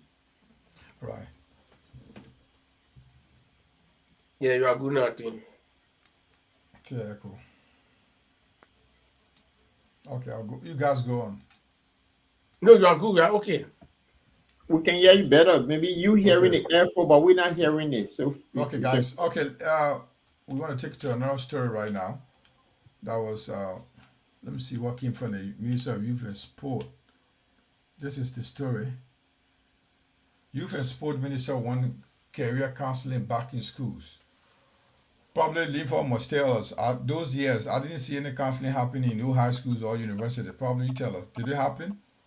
I didn't, in the first place, I didn't go to besides junior high school. In my high school, I didn't go to government school, so nobody could bring that nonsense to my school. My school was an industrial mission, Haywood industrial mission. So nobody, no youth and sport could bring them nonsense there and say they come into career counseling. We had our own, and there is where I began our journalists from, because we had trade that we're learning. We had agriculture, journalism, we had accounting, and other things, so people chose what to do, and that's how I developed my interest in journalism. So I don't know about any career counseling, because you got all the vocational schools around the town. Then what career counseling would do, and these people, can you imagine? They look for, they design strategies, small ways to get money, and this one, some sort of money will go there again. They say within the Ministry of Youth and Sport, we got a session called career counseling session. And tell me, how many government schools in Liberia, just in Monroe alone, how many government schools? So they say, okay, we need certain budget for it. And they appoint someone as director.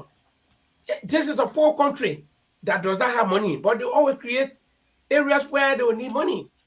You see, I don't understand. Yeah, but Liver. Hmm. The thing is that the idea is to help guide the students that don't have sense of direction in order to take on a career. So are you against this? I'm not against it, but it Why will are not you work. saying that this nonsense did not go to your school? Because if you look at it, the youth and sport ministry looking at that, we want to guide some student youth that have a difficulty of identifying what they want to do in the future. So they want to have counselor to help them. So why make it nonsensical to you? Okay, so the first thing, I need to know which schools they will carry this thing to, because The idea, forget about the schools. no, It's about the but idea. yeah, the idea, but which schools? Are they junior high school or high school or where? Because in high school, let me tell you, you were in high school. I was in high school. All of us were in high school. When you're in high school, your brain is open. You want to be pilot. At the same time, you want to be mechanic. At the same time, you want to be taxi driver. At the same time, you want to be singer. All these things, we all experience it. No. When I entered college here in Norway, I had a boys who were 19, 20, 21. You ask them, why you study? He said, because my father sent me here. My father said I should come study. Can you imagine? There's a 21-year-old man in college. Even when we went to England, somebody boy, they didn't know what to do. Okay? So, in career counseling, until we had to have something they call student master, I don't know what the English word for it, I think is, I think fair, education fair, okay? Where we have counselors from the university. And that's how I went to Maritime.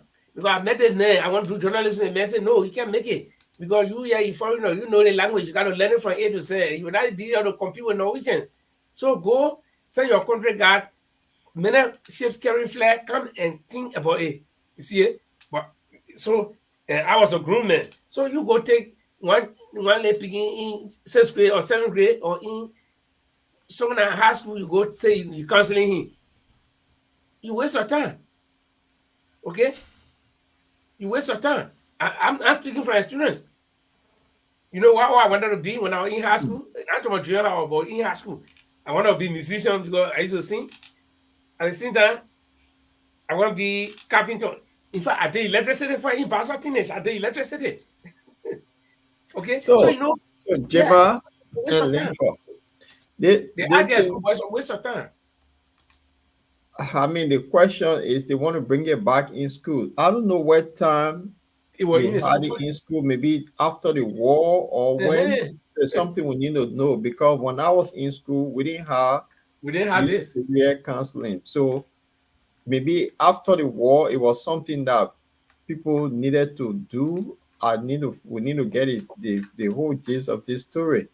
But youth and sports, where isn't this is where Ministry of Education comes in, and then they have the Morovia Consider Digital School System. What's the role of youth and sports?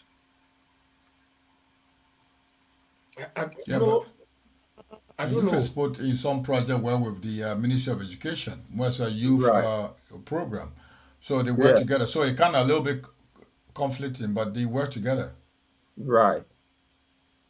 So, if guys, I think you want to say something. If you can briefly talk about the career counseling in school, because our time we didn't have it, so it Yeah, might be an maybe interesting. because guy is one of the most recent graduates. Yeah, so they went through that. That I think I have to maybe leave. it's the phenomenon you guys are giving it. But I think career counseling existed before because even my father lectured me that when you are choosing a technical field or something social, out of high school, you have people who details to you the reason you have to choose those areas. You sit with certain people, they listen to you, what your interests are. And in our own generation, yes, we had it. I think it was prior to the war, and also the war caused all of these things to get away. But I think it's also good because some African countries are using that kind of system and it's working for them. Example, Nigeria. Nigeria runs a program called the National Youth Service. Liberia has it. All of these things falls under the career counseling because you cannot go to university when you don't know what you want to do. It's difficult to do. Sorry, guys, I have to disconnect. I Yeah. will reconnect again. Okay. Okay. So Yeah. what guys is, yeah, therefore it's Yeah. happening that throughout my from elementary school, when I got in junior high to high school, I went vocational school. So that was not introduced to us. No. I came from Basel teenage. I went to Tottenham High. So they were all vocational institutions. Vocational. You So see, even friends who yeah, came, my friends from Basel teenage, they went most of them did electricity. Like James yeah. Wisa is an engineer, electrical engineer. Okay. So maybe those that went to other school that were not vocational, it was something that they had there. But in my school, it was never required. I went to vocational institution. Yeah. Well, Yeah, in Basel TA, I think in 7th grade we did carpentry. 8th Yeah. grade we did auto mechanic. Yeah. 9th grade we did electricity. But Yeah. guys, 1 second. I want to get the idea. But there's something. Is this something you guys don't support, or is No, it we some? support it. We We support support it, it. but It's a good thing. It's yeah, a but very, very good thing. We support But what's it. your what's your bone of contention here? Because if you No, look there's at no contention. I just want to get a clarity. That's all. There's no contention. okay, But I it's got one something that we contention. support. go on, Linfo. My contention is it will not be feasible. Give a How? reason why. How? Fine, Why it very won't be good. feasible? Very good. Number one, the Ministry of Youth and Sports is misplaced. That ministry should be dissolved and should exist under the Ministry of Education. Okay? Now, okay, somebody will say, no, they talk about sports. So they create a Ministry of Sports. Okay? That will be dealing exclusively with sports. Or if you say the Ministry of Youth and Sports, then let the youth activity exclusively with sport. Then when it comes to counseling, the career counseling, that go under the Ministry of Education because there where you got trained people, you got educated people in different fields of education that work in that ministry. But who's in the Ministry of Education, or in the Ministry of Youth and Sports, that will be, so you're going to take teachers from the classroom to go work there to be counseling people about trade? Like Paul I we went to Pastor Teenage. We used to have Mr. Gallman, who are the mechanic. I know the what is it? The carpentry guy, Mr. Gallman. So you can take Mr. Gallman from the carpentry shop in my school and carry him to Ministry of Youth and Sports to go counsel people about how to become the importance of becoming carpenter. Linford, I think you're missing something here. Linford, let me get something straight to Linford. Okay, get it straight. Then we can move on. Minister of Youth and Sport can come up with their own resource program, training program. You don't have to be with Ministry of Education. You can have a resource center. You have it all over Europe here, where you got centers where the Ministry of Youth and Sport can train. Fine, I agree. No. I want to let probably missing up. Minister of Youth, I agree. The Minister of Youth can come up with a lot of centers where they can. You see, where you have these bunch of kids into those ghettos. You know what those ghettos? It can't be. They're not in schools. Who handle that? It could be another Minister of Youth and Sport. You don't have to be in school. They can be retrained. The line, I think it's a thin line with the activities of Youth and Minister of Education and Minister of Youth and Sport. But those that are not in school, what do you do? Youth that are in school, that involved into those things that are the antisocial things around. Who handles them? Is that Minister of Education? You have to be in school to be under Minister of Education. Yeah, but you see the problem we're talking about. So what are we looking? I want to just define something for you. So those very resource centers around the country where you can be training centers, all those physical training, all those PEs, it could not be PE. It can be something that build their minds. It can be Minister of Youth and Sport. That's different for education, under Minister of Education. So it's a direct and defined role for Minister of Youth and Sport to take to deal with youth activities. Okay. Do they even have training centers? Sorry? Do they even have training centers? Of course they do. They say it's just the government. Look, gentlemen, if you go around, look what happened. Let's agree. Let's look at what. Let's take Dillon to example. Dillon came of a center where you have mental or more mental center where you have a bunch of. I mean, the rehab center. Kind of disadvantaged youth that involved. Who involved in those one? Who handle those situations? You tell me. Is that Minister of Education? Tell me, answer me, Linford. Did you listen to Guy? No. Did you listen to Guy? Guy should be a beneficiary of this thing according to what he said. He said it, yeah. He mentioned the Ministry of Education, and this is where I get problem. So if you have Ministry of Youth and Sport, so how does Ministry of Education get involved? So they do a joint project. That's what they're doing. So this is the question I asked. So where you gonna get those three? Okay, you say they can have a resource center, right? So where you gonna get those people? Because the resource center is will not teach the people, or will not counsel them. No, you don't have to come from schools. The Minister of Youth can train their own professionals to bring those to impart to impart to the students. You don't. Okay, the people in the center. Stay out. Let the Minister of Education stay out. No, you don't have to carry it in classrooms, my brother. No, I'm not talking about classrooms. You see, Liberia. The bureaucratic setup in Liberia, as in not only Liberia, but as in many developing countries, is one thing that can strangle us. I will tell you something here. You will find around Europe here, a lot of churches and other institutions are carrying a lot of youth programs. They are not in schools, right? Similar thing. They're not connected to education either. No. But this is what we say: youth and sport activities. It's a molding the minds of the youth. Did you listen to Guy? Of course, I don't need to listen to God. I'm telling you something. This is why I'm bringing in the Ministry of Education. Because Minister of Education had their own part to play. But I'm telling you, do not deny the role of youth and sport in molding the minds of youth. No. Because you said a statement was nonsensical, did not go to your school. That's the way I draw the line. Why you call that idea nonsensical when it's something that will mold the mind of youth? You don't have to be to your school. So this is our point. If you didn't benefit from it, God benefited from it. It was beneficial to him because it helped him to identify something. That is my opinion. No, you see, one thing we should learn to do is respect other people's opinion. Do not like it, do not accept it, but respect it. I say it was a nonsense. It didn't go to my school. So what's the cause? What's the big deal about it? No, the deal is it's a brilliant idea. Did you benefit from it? I think it's a brilliant idea. Yeah, it's a brilliant idea. But if he keep condemning it, was nonsensical. It didn't go to your school, he did not benefit. But it's a brilliant idea. That's what I agree. Let's agree here. That's a brilliant idea. I'm not disagree. Once you say nonsensical, it's not brilliant. Listen, respect my view. You ask me and Paul whether you ask me and Paul whether the idea was good. What did we say? We said it was good, right? No, you didn't say Yeah. so. No, You I said it Paul, was they good, but agree. I got one concern, and my concern was placing it or having the Ministry of Education having a role there was my concern. So I can describe anything. I can describe it good. Does it make it good? I can describe it bad. Does it make it bad? That's my opinion. So learn to accept my opinion. Do not like it.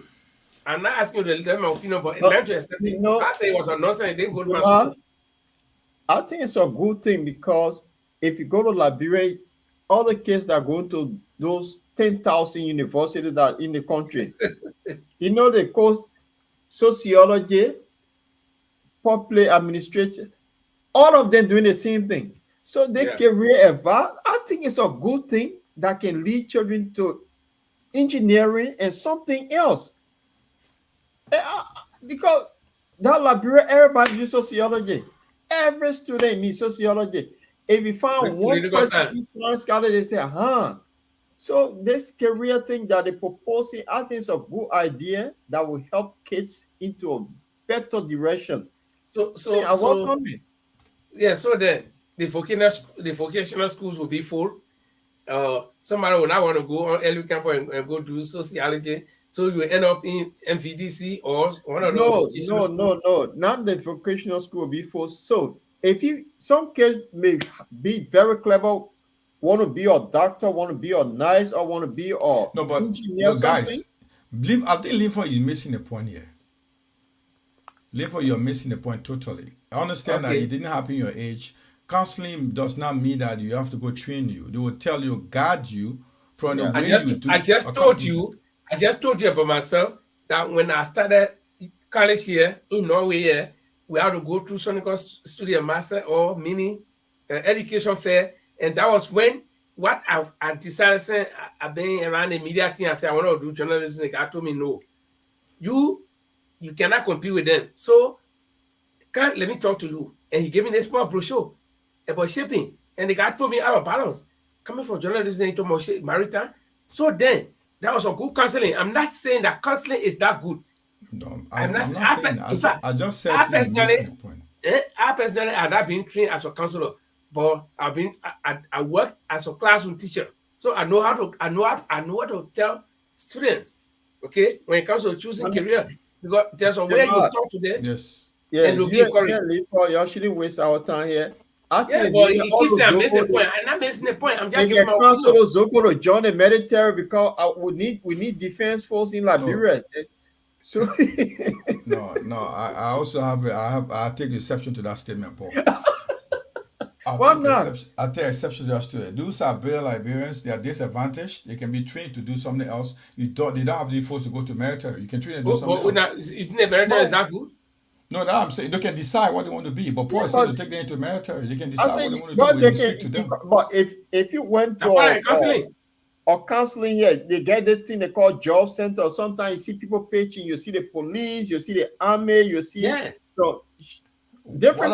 What I would expect, Paul, from you, I'm not putting statement in your mouth. What I would expect that we got a lot of area, more capital, we need to use them. Most of those disadvantaged youth need to go to very areas. That paramilitary, the way Paul's saying it, just throw everything in military. The way he's saying this. So you have problem with everything he said? It's not they're gonna like throw. It's the let's throw all this. On a serious note. Let's throw everything into the military. That's why it sounds so weird. On a serious note. Paul should take that serious. But come on, Paul. On a serious note, if this career center really existed before and they want to bring it back, good. Because if there was never a need for it, the need for it has increased right now. Why am I saying that? Because we have a lot of disadvantaged youths now. It's not like during my days where everybody was flocking to the classroom. Now you're talking. That's what I expect from you. No, but you see, I'm sure you didn't bring the topic to shove it down our throat and we say, well, yeah, accept it. Okay? No. I told you that nonsense did not go to my school because my school had its own program. But Jemma, let me say something. Something I experienced when I was in the USSR. Young kids, is there guys talking about community service that you have to serve the country for 2 years. And what happened? Those kids were forced at the age of 16. You serve the military for 2 years. So when I talk about the military, don't think I'm bringing it down, but insurance can be useful there because in the military In you fact, get I wonder it's only engineering. place that they can be used for now. They get engineering, yeah, because that is straight restriction. When you have boot camp, that military they take you to the boot camp, so Yeah. they can be useful in the military. That when they come from there, they will have that discipline. So it's not a bad idea. Imagine a guy, Jima, Yeah, a guy who born his child in his Ogo camp. The guy said he know nothing. The child know nothing. Two and a agreement. The guy is getting old. So you go take a guy, go send him in one classroom. It will be difficult. Put a guy in the military. In the military, you don't need formal education. All you need is being smart. no, you need some sort of education, No, but they but can so train then you. about the Nugo then I should come from Nama. That was then. Okay, But but now in the military, you Lipo can is still train living in your the old kids. age. Oh. We don't have that. All those the criteria of becoming a military or join the military, you must be a high school graduate. High school graduate, yeah. So you probably forgot what is the condition now in Liberia. So you've been out of that country for over years. So you need to go and re-update your minds. You can't be a police officer in Liberia and you're not out of high school. So it's not about no. You have to know how to Police read and write. officer say you At need to be least a high school college graduate. A high school instead of high college, school. right? Yeah, Okay. you need And to be a a college military graduate. officer, you so must you be a want high to school me graduate. your policeman and wagon be hear me talking, somebody talking, you That's different. Speaking and writing, you graduate. What do you do? Okay, I rest my case. As far as I'm concerned, I got too many high schools in Liberia they graduated from. That's why they brought a certificate at the graduate diploma they graduated. So yeah, that's why the concern. Once you can There are prove a they lot of graduate. young people doing criminal science at some EMU university, so there are a lot of they come to join the police. Okay, so let's move ahead to the next story. Guys, no, I think that was the last story for the night, guys. And I think we can it was a very good time, guys, so discussing the newspapers and probably God is on. He may have a message for us. Probably what we're thinking of doing, we may bring God on. Guy, anything you want to let us know? Currently, where are we? Are we still on the No, career we have counseling? concluded we're talking about. Do you have a message for anything they want to let us know concerning what's happening, going to be happening in Germany in next month? Oh yeah, there's a whole big momentum being created thanks to AFLA and the Liberian community as well. Thanks to President Khalifa Sano, his team, they're doing very well in propagating the message around. But in a brief meeting yesterday, we talked about how Please tell us what your other position European. before you go further. Who you are? What's your role at the coming program in Germany? What's your role, please? Currently, I am a team member of the Press and Public Relation of AFLA slash the LAD on this program. But I'm a full-fledged member of the AFLA and Bottom Line as well, other than being the founder of Spazi Up. And then the planning committee, we hosted them in a meeting yesterday.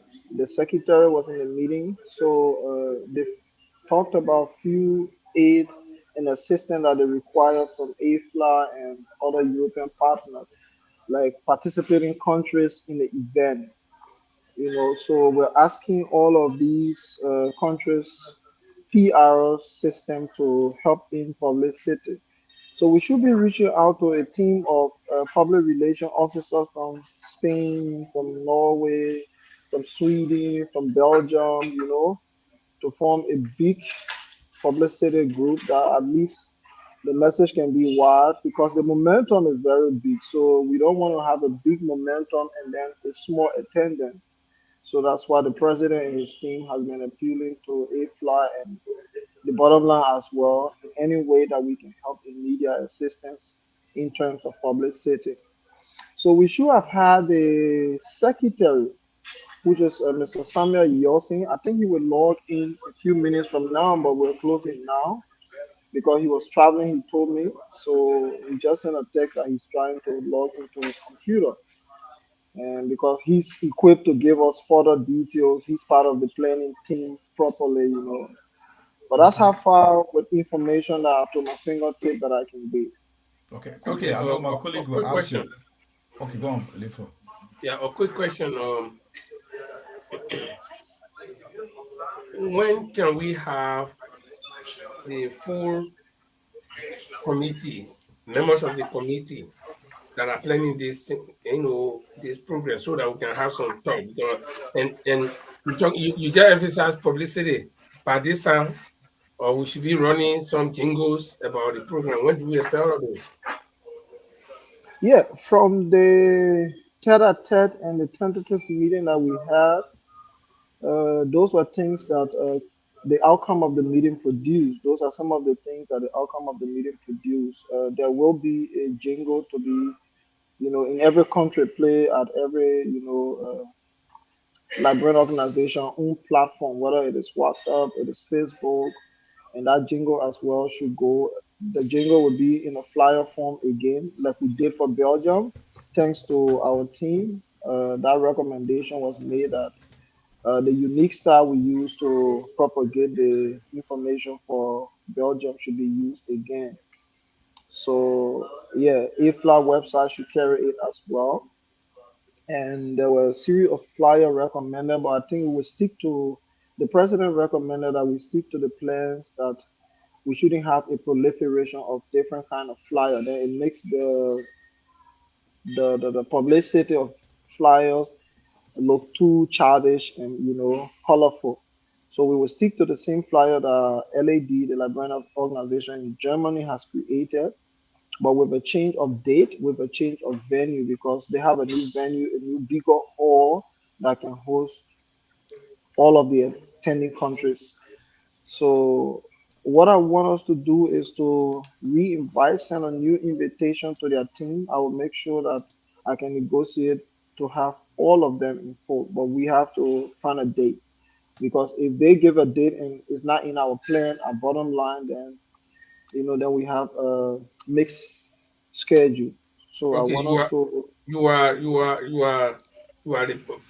on the publicity team, and you are also on the bottom line. So why don't you take that role? I think these are things that we should be discussing behind the line. I mean, behind closed door. But why don't you take that role in working with them, set up a date that is within the schedule of bottom line Liberia, or we could be flexible, on an ordinary day other than Tuesday and Friday to do Oh, the that is publicity. also possible. That is also possible. I Yeah, can so if engage. you I if can you do do that. that, I think if you work with them and then you all come up with a date, I think the bottom line Liberia can make some adjustments. And that is also possible. I can do that. Right. Okay, so guys, I All think it right. was a great show. Do Jamat Yeah. carry your show on? Yeah, thank you. If you just joining, that was Augustus God Toomey. He's Assistant Director for Public Relations for EFLA, Media and Public Relations for EFLA, giving us some update about the event coming up in Germany. 3 days event that will be the celebration of the July 26th. Will be taking place in Germany next month, and we will be having a full team here to tell us what have for in store. But in any case, tell her who do we expect in Germany, Linfa? I mean, God, who do we expect to come in terms You of may. top ranks, officials, and stuff like that? We're not going to be like a lot of invitation from government officials coming. You're going to tell me why they're all coming? Okay. Can you guys hear me? Yeah, go on. Um, One thing I know that the LAD, President Khalifa Sano and his team has done, plus AFLY, uh, I think this program is a very different kind of unique activities that will be going on. And in terms of officials, we expect now his senator from the finance minister, Honorable Amara Cornell, and there are other big diplomats and ex-government officials as well who should be attending this program, And in fact, the LAD and AFLA is still even engaging some other dignitaries who should be answering in a couple of days from now whether to ensure their attendance at the meeting. But yes, for sure, the Honorable Amara Corner is the keynote speaker.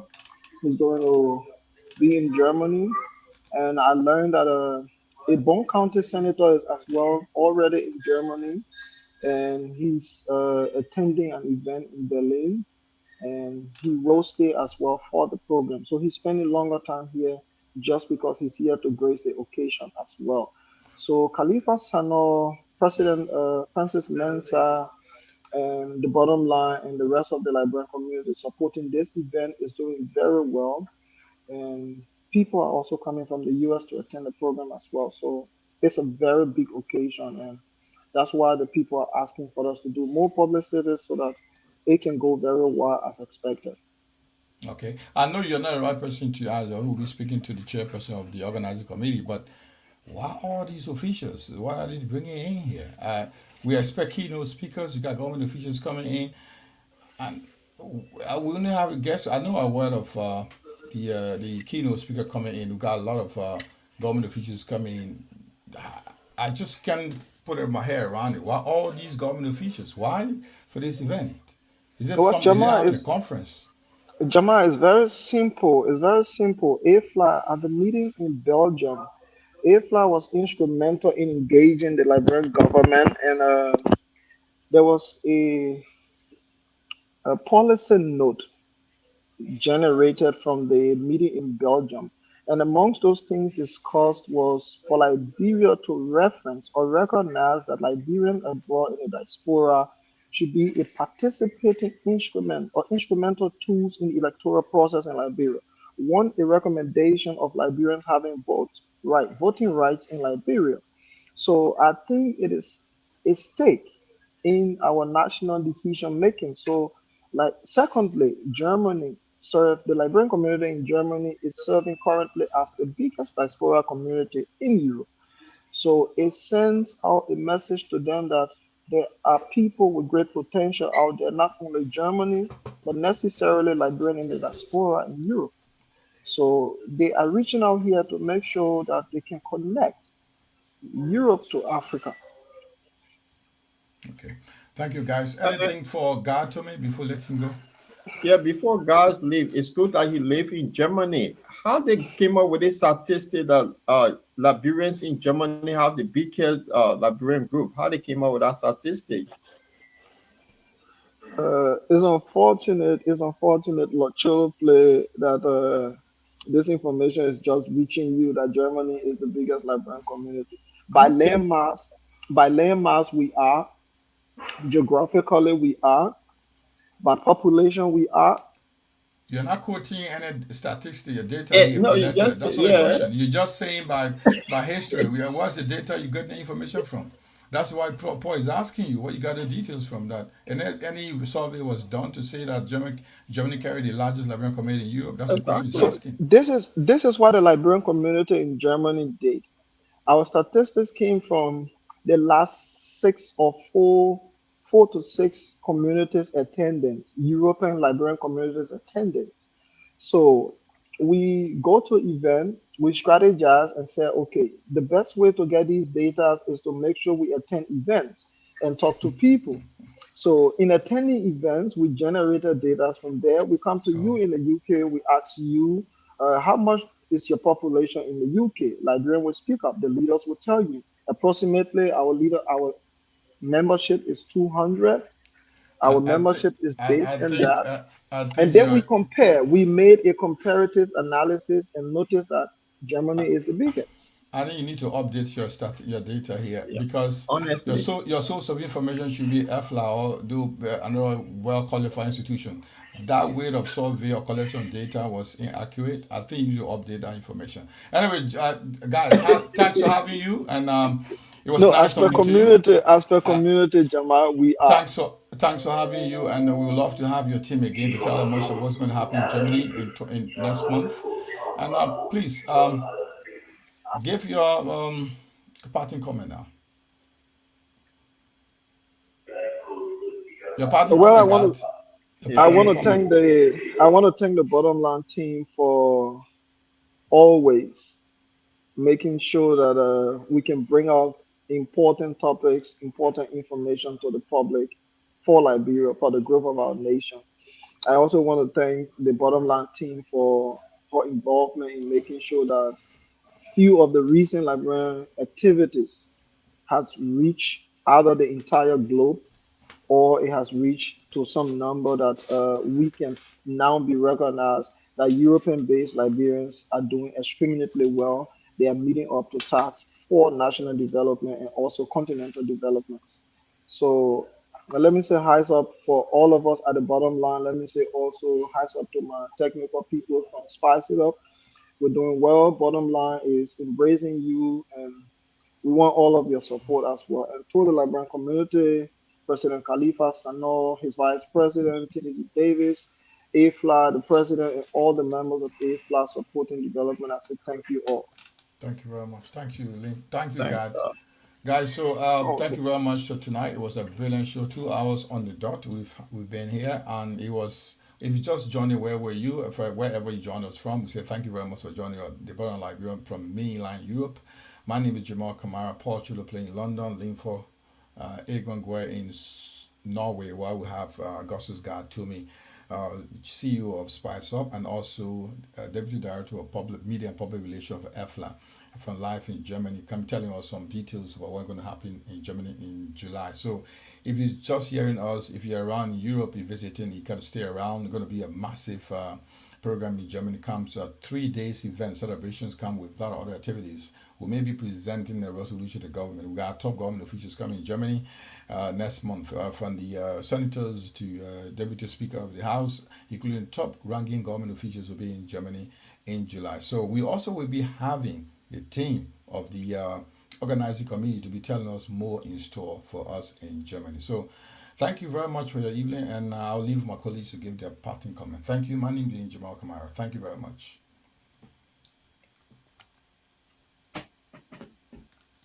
Well, I think generally it was a good show as usual, and we gave our opinions on the issues, even though most of you have different opinions too. You've read the papers, but we just dissect it from our own view. So that makes it interesting, because if everybody look at it one way, I don't think it will be that interesting. So when you look at it from the back page, I look at it from the front page, and and then we put heads together, and then we evaluate it from different perspectives. So I think that's very good. And so we want to say thank you for joining us. The next time we'll be here on the Borderland Liberia will be on Friday. That's about 2 3 days from now. And within that time, we expect many things to happen. And again, we'll bring you the information. But for now, we want to say thank you. And next time, please join us and let's have a wonderful show together. Thank you. Have a good night.